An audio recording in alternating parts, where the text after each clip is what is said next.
합니다. 1절부터 7절까지 시편 80편 구약성경 862페이지입니다. 요셉을 양떼같이 인도하시는 이스라엘의 목자여 귀를 기울이소서. 그룹 사이에 자정하신 이여 빛을 비추소서. 에브라임과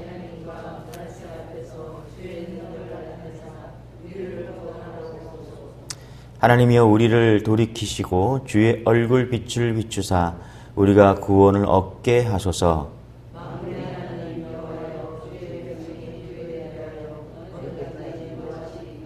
주께서 그들에게 눈물의 양식을 먹이시며 많은 눈물을 마시게 하셨나이다.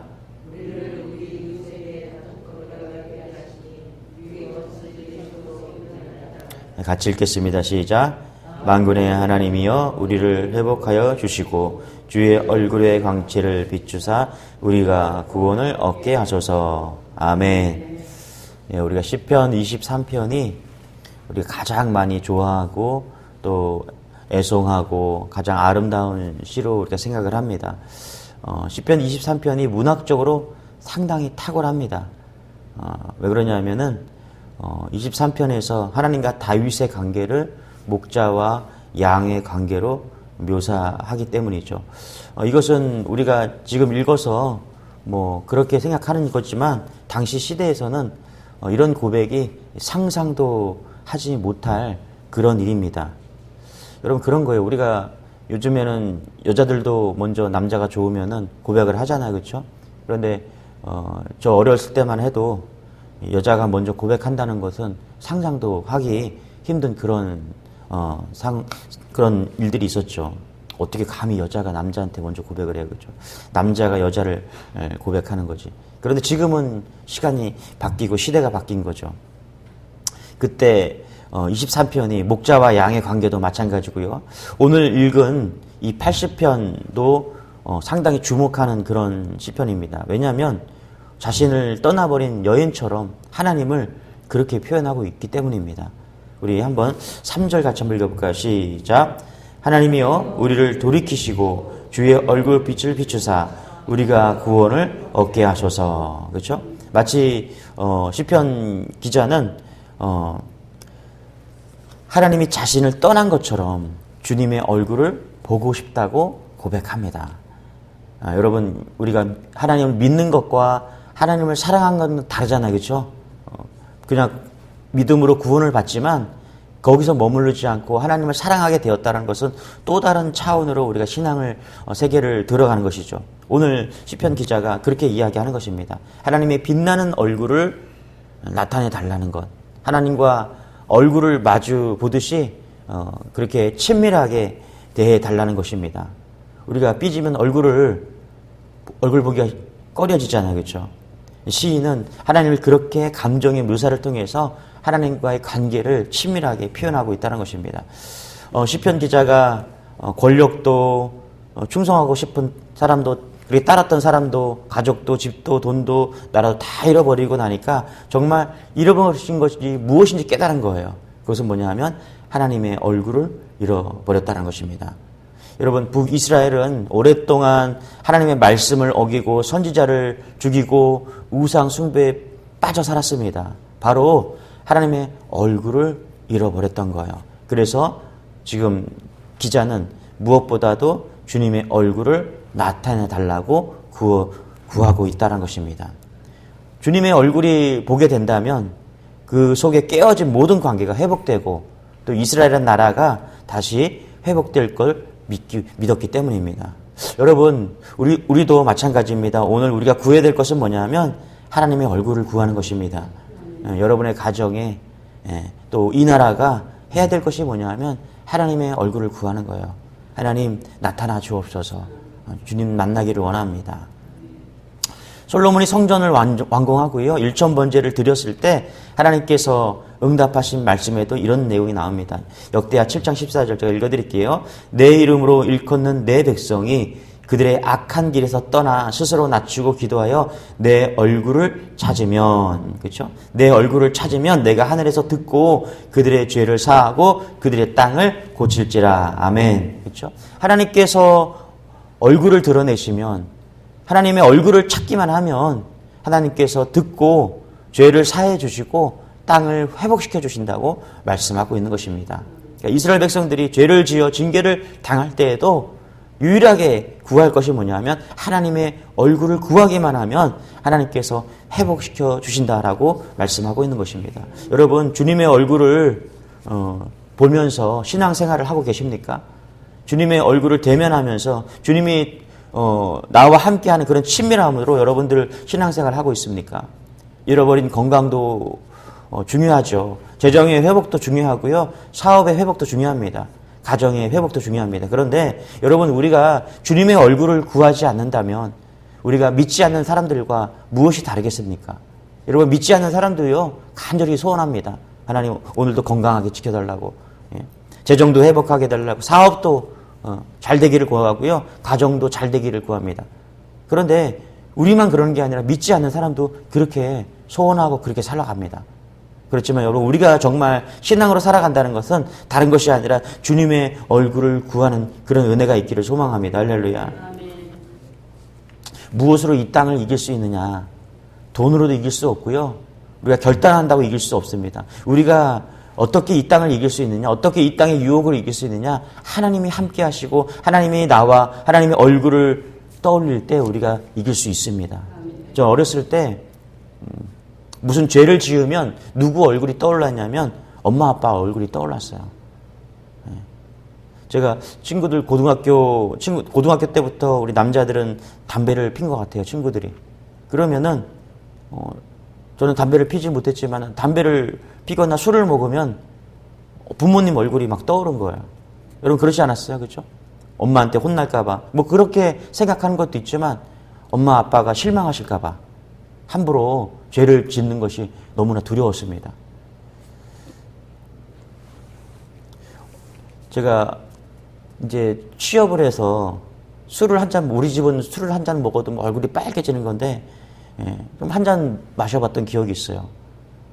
그런데 그 한 잔 먹으면서 떠오른 게 누구냐? 엄마의 얼굴이었어요. 성인이 되었는데도 술을 먹지 못하고 담배를 피지 못하고 그런데 한 잔 이렇게 마실 술이 어떤 맛일까? 엄마 얼굴이 떠오른 거죠. 제가 하나님을 믿고 나서 어른이 되고 나서 하나님을 믿고 나서 떠오른 게 있어요. 뭐냐면 내가 죄를 짓거나 뭔가 잘못된 행동을 할 때 하나님이 나를 보고 계시는구나. 주님의 얼굴이 떠오른 겁니다. 여러분, 우리가 죄를 이길 수 있는 길은요, 주님의 얼굴을 구하는 것입니다. 여러분의 가정에 하나님의 은혜가 있기를 소망합니다. 그 은혜가 뭐냐면 하나님의 얼굴이에요. 하나님의 얼굴이 우리에게 드러내 주신다는 것입니다. 이 가정에도, 우리 교회에도 하나님의 얼굴이 비치는 그런 은혜가 있기를 소망합니다. 하나님의 얼굴이 비치면 어둠이 떠나가고 죄악이 떠나가고 우리가 정결하게 설 수 있다는 것입니다. 오늘도 하나님 앞에서 우리가 하나님의 얼굴을 구하는 여러분 되시길 소원합니다. 5절입니다. 같이 한번 읽어볼게요. 시작. 주께서 그들에게 눈물의 양식을 먹이시며 많은 눈물을 마시게 하셨나이다. 그러니까 시편 80편은 북이스라엘이 아수르에게 멸망했을 때 하나님께 올려드린 눈물의 기도입니다. 이 시편 기자가 눈물로 호소하는 것이죠. 여러분, 눈물로 기도하면 하나님께서 움직이십니다. 다윗이 눈물로 하나님을 움직였거든요.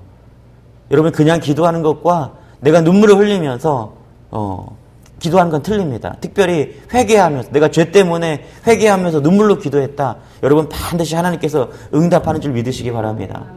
우리가 눈물을 흘리면 상대방이 약해지잖아요. 그렇죠? 아이들이 눈물을 흘리면 약해져요. 또 사랑하는 사람이 눈물을 흘리면 마음이 연약해집니다. 그런데 여러분, 하나님께서는 우리가 눈물로 기도하면 더 누구보다도 마음이 연약해서 우리를 저버리지 않고 얼굴을 돌이키신다는 것을 잊지 않는 여러분 되시길 바랍니다. 다윗이 자기가 범죄한 죄 때문에 회개하면서 눈물을 흘리면서 울었어요. 울면서 기도했습니다. 그때 하나님께서 응답하십니다. 사형 선고를 받은 히스기야가 이사야 38장에서 하나님께 눈물로 호소해서 기도했더니 하나님께서 히스기야를 치료해 주셨습니다. 할렐루야. 여러분, 눈물로 기도하시기 바랍니다. 예레미야가 눈물로 하나님을 움직였고요. 예수님도 눈물로 기도했다는 사실입니다. 하나님을 움직이게 하는 것은요, 사람의 힘이나 능력이나 돈이 아니라 눈물인 줄 믿으시기 바랍니다. 은혜로운 간증도 아니에요. 하나님을 움직이게 하는 것은 하나님을 향한 눈물인 줄 믿으시기 바랍니다. 우리 7절 같이 한번 읽어볼게요. 시작. 만군의 하나님이여 우리를 회복하여 주시고 주의 얼굴의 광채를 비추사 우리가 구원을 얻게 하소서. 시편 기자는 눈물을 흘리면서 그리고 자신에게 하나님의 빛난 얼굴을 나타내달라고 기도하고 있다는 거예요. 여러분 마치 이런 것 같아요. 사랑하는 여인과 얼굴을 마주하듯 친밀하게 교제했던 그 여인의 얼굴을 볼 수 있게 눈물로 막 기도하는 거예요. 예. 정말 사랑한다면 돌아오겠죠. 그렇죠? 떠났던 여인이 떠났던 남자가 돌아오겠죠. 2절도 같이 한번 읽어볼게요. 같이 시작. 에브라임과 베냐민과 므낫세 앞에서 주의 얼굴을 나타내사 우리를 구원하러 오소서. 그렇죠? 우리를 도우러 와주십시오. 14절도 같이 한번 읽어볼게요. 시작. 만군의 하나님이여 구하옵나니 돌아오소서. 하늘에서 굽어보시고 이 포도나무를 돌보소서. 그렇죠? 잘 보세요. 얼마나 시편 기자가 하나님을 친근하게 지금 대하고 있는지 여러분 깨달아야 됩니다. 여러분 하나님은 추상적인 분이 아니라 우리에게 말 걸어 오시는 분이고요. 우리가 이름을 부르시기만 하면은 달려와 주시고요. 할렐루야. 우리가 주님의 얼굴을 구하면 도우러 와 주시는 분임을 믿으시기 바랍니다. 만군의 하나님이여 구하옵나니 돌아오소서. 그렇죠. 시편 기자는 이스라엘이 멸망했을 때 하나님께서 이스라엘을 떠난 줄로 그렇게 생각하고 있었어요. 여러분 정말 하나님이 우리를 떠나셨을까요? 아닙니다. 하나님은 우리를 떠나지 않으십니다. 할렐루야. 하나님께서 우리를 한 번 선택하셨고요. 그 선택한 하나님은 우리를 영원히 떠나지 않는다는 것을 잊지 마시기 바랍니다. 하나님께서는 이스라엘 백성이 멸망했을 때 여전히 그들과 함께 있었어요. 여러분이 고통 가운데 있고 절망 가운데 있다면 여러분 잊지 마세요. 하나님께서 여러분을 떠나지 않으셨습니다. 할렐루야. 많은 사람들이 하나님이 어디 갔다가 큰 소리로 찬양하고 오래 기도하고 그러면 어디 갔다가 오신 줄 알아요. 하나님이 저 멀리 어디 갔다가 이름을 부르고 막 눈물을 흘리면 돌아오는 줄 알아요. 여러분 아닙니다. 하나님 우리와 함께 계속 계셨습니다. 어제도 계셨고 오늘도 계셨습니다. 즐거울 때도 계셨고 고통 가운데도 계십니다. 할렐루야. 여러분 잊지 마세요. 창세기 28장에 보면 야곱이 형 에서로부터 막 도망가다가 들판에서 잠을 자다가 꿈속에서 하나님을 만납니다. 그래서 깜짝 놀라요. 야곱이 놀랬던 것은 뭐냐 하면 하나님을 만난 게 그런 것도 있지만 예상치 못한 거예요. 이 들판에서 하나님을 만났다라는 것을 예상치 못했어요. 그래서 깜짝 놀라는 거예요. 왜? 야곱은 생각했거든요. 예배당 안에만 하나님이 있는 줄 알았거든요. 그런데 자기가 도망가고 도망자 신분, 죄를 지어서 도망가고 들판에 있을 때 거기서 하나님을 만나고 깜짝 놀라는 거예요. 아, 하나님이 여기도 계시는구나. 여러분, 우리가 죄를 지어도 하나님 우리 떠나지 않습니다. 할렐루야. 여러분이 시장 가다가 길에서 하나님을 만나면 얼마나 충격이라고 생각할 수도 있을 거예요. 여러분 잊지 마세요. 하나님은 예배당에만 있는 것이 아니라 예배당에서 우리가 기도할 때 기도원에만 있는 분이 아니라 우리가 시장 가다가 하나님을 만날 수 있다는 것입니다. 할렐루야. 목욕탕에 가다가도 하나님을 만날 수 있고요. 어디서든지 하나님을 만날 수 있다는 것을 잊지 마시기 바랍니다. 모세도 그랬잖아요. 그렇죠? 모세도 40년 동안 양떼를 몰고 늘 다니던 길, 그렇죠? 그 거룩한 길, 그 거룩한 땅, 그 산에서 하나님을 만난 거예요. 모세가 충격을 받은 거예요. 왠지 아세요, 여러분? 모세가 40년 동안 엄청난 신당과 무덤들을 보고 살았거든요. 스핑크스, 피라미드, 예. 그 신당에 가야 하나님을 만날 수 있다라고 모세가 생각한 거예요. 그런데 하나님께서 어느 날 광야에서 떨기나무에 자기가 늘 다니던 그 적적한 산에서 하나님을 만난 거예요. 하나님 부르신 거예요. 모세야, 모세야. 네가 선 땅이 거룩한 땅이다. 할렐루야. 깜짝 놀란 거예요. 뭘 놀랐어요? 예배당에만 하나님이 있는 줄 알았는데 이 산에도 하나님이 계신 거예요. 예. 여러분이 어디 있든지 하나님께서 오늘과 동행하십니다. 할렐루야. 예. 여러분이 고통받고 고난받고 병원에 있을 때나 어디 있을 때나 절망 가운데 있을지라도 하나님이 그곳에도 있다는 사실을 여러분 잊지 마시기 바랍니다. 더 놀라운 게 뭔지 아세요? 고린도후서 15장 5절에 보니까 예수 그리스도 너희 안에 계신 줄 너희가 알지 못하느냐. 할렐루야. 너희 안에서 행하시는 일은 하나님이시니. 할렐루야. 하나님이 얼굴을 두셔서 우리 안에까지 와주셨어요. 여러분 잊지 마시고 오늘도 주님과 동행하는 여러분 되시길 바랍니다. 어떠한 고난과 문제 속에서도 주님이 우리와 함께 하십니다. 그분의 이름을 부르고 그분과 동행하면서 오늘도 기도하고 나아간다면 하나님께서 우리를 외면치 않으시고 오늘도 우리에게 힘 주시고 능력 주실 줄 믿습니다. 기도하겠습니다. 하나님 감사합니다. 연약하고 죄 많은 우리지만 또 우리와 함께하여 주시고 얼굴을 들어주시니 감사합니다. 우리가 얼굴을 구할 때 하나님께서 얼굴을 들어주셔서 우리와 함께 하신다고 말씀하여 주시고 더 나아가 우리 안에 와 주신다고 하셨습니다. 하나님과 동행함을 깨닫게 하여 주시고 하나님이 우리의 심령 가운데 와 우리 내면에 함께 하신 줄 깨닫고 오늘도 승리할 수 있는 우리 모두가 될 수 있도록 은혜를 더하여 주옵소서. 몸이 불편하여서 고통 가운데 있는 성도들이 있습니다. 하나님 치료하여 주시고 속히 달려가 주셔서 그들 가운데 안수하여 주시고 치료하여 주옵소서. 마음이 무너지고 절망 가운데 있는 성도가 있습니까? 주님 붙잡고 오늘도 일어서게 하여 주시고 주님의 얼굴을 구하고 승리할 수 있는 그런 하루 될 수 있도록 은혜를 더하여 주옵소서. 오늘도 믿음으로 살기를 원하는 우리 가운데 감사와 기쁨이 넘치는 주님이 동행함으로 감사와 기쁨이 넘치는 든든한 하루가 될 수 있도록 은혜를 더하여 주옵소서. 감사드리며 예수님의 이름으로 기도드리옵나이다. 아멘. 우리 주여 한번 외치고 기도하겠습니다. 주여 주여.